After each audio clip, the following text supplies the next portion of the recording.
This is very remote. Interesting. Which way? Turn here. All right, so this way to the right? That way. It's in my own backyard. This is up in the Spring Hill area, just north of Weeki Wachee Springs. A half-an-hour drive back into the woods, show up at this beautiful pond kind of out in the swamp. This is unique and different.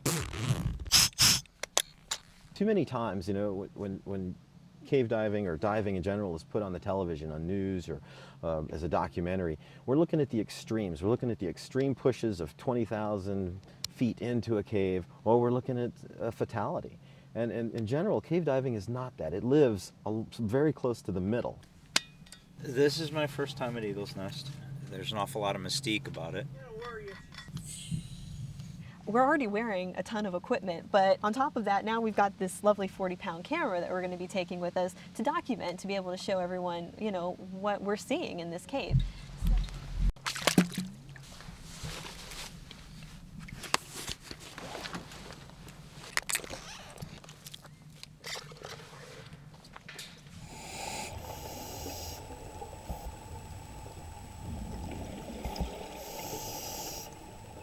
Basically, we're going to enter the water, set up a few shots, drop down, straight down the main line. I'll probably enter the cave first, and then I'll shoot David and Kevin entering the cave. I drop through this solution tube.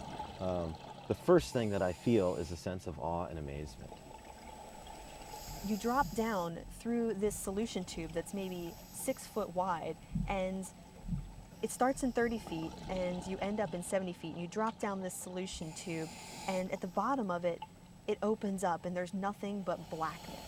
You can't see anything, because this room that you drop into is so big. It's enormous in size.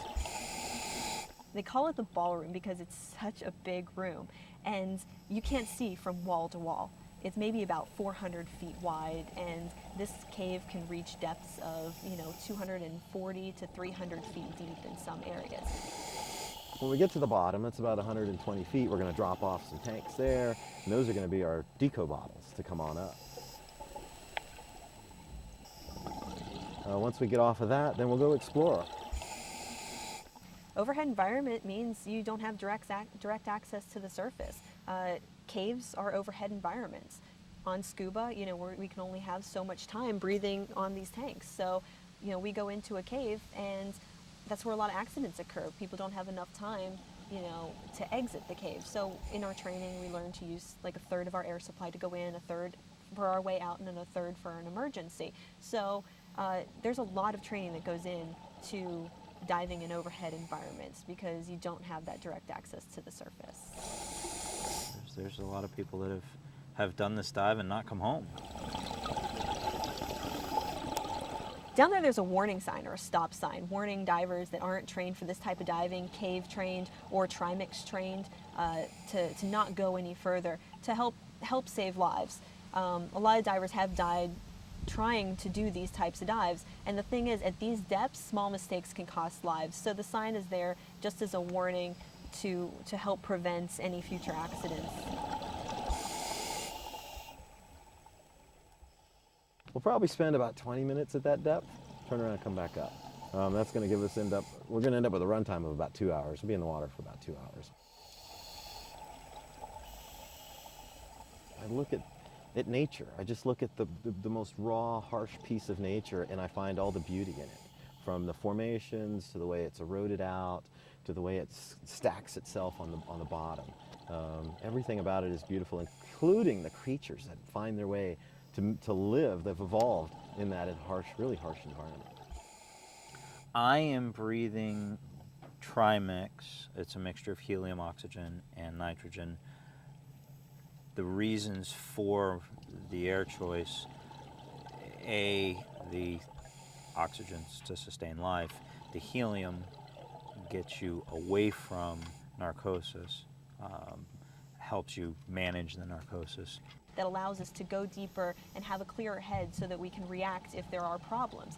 Response would be a little bit slow. Your reactions to emergencies might be impaired, will be impaired.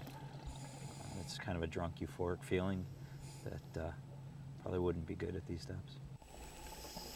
Just the depth alone in this cave could be considered an overhead environment. We're going to have a considerable amount of mandatory decompression before we can surface. And what that means is we just can't come directly up to the surface after doing a 250-foot dive. We're going to have to make predetermined stops maybe every 10 feet for a certain amount of time to off-gas nitrogen that we've taken in at diving these deep depths. To do a dive like this, first it's going to take the right attitude. It's going to take the right approach. I mean, this is for certain dangerous, but I don't look at it as a way that I'm going to hurt myself. I'm going to go in here with a safe attitude, with the right approach to get myself and my buddies in, enjoy our scenery, our dive, and come back out safely. This is considered the Mount Everest of cave diving in a lot of regards. What happens with Mount Everest is it's a very difficult place to reach on the surface of the planet. This is the equivalent underwater. We are very remote, we're very deep.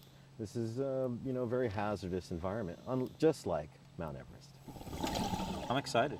I feel like I'm prepared for it. I feel like I've trained for it, and I'm glad to have the opportunity to go with people that have been here before. One of the really amazing things when you drop through this solution tube here is I'm not going to see this anywhere else. I can see some pretty amazing caves in North Florida and South Florida, anywhere else, but this is unique and different, just like every other cave in the world. I've dove this place before, but every time I'm in awe. I've never seen two caves that look the same. Not a lot of people know about it, so it's a pretty exciting place. And this is what we're going to experience today, a nice, fun cave dive that's going to be exciting. It'll have its moments of drama and stuff, and we'll talk about it at dinner, but it's not life-threatening. We've planned for all of these contingencies, and we're ready to go whenever we enter the water. You're 5 miles from the Okay. ocean. Let's It go. really doesn't.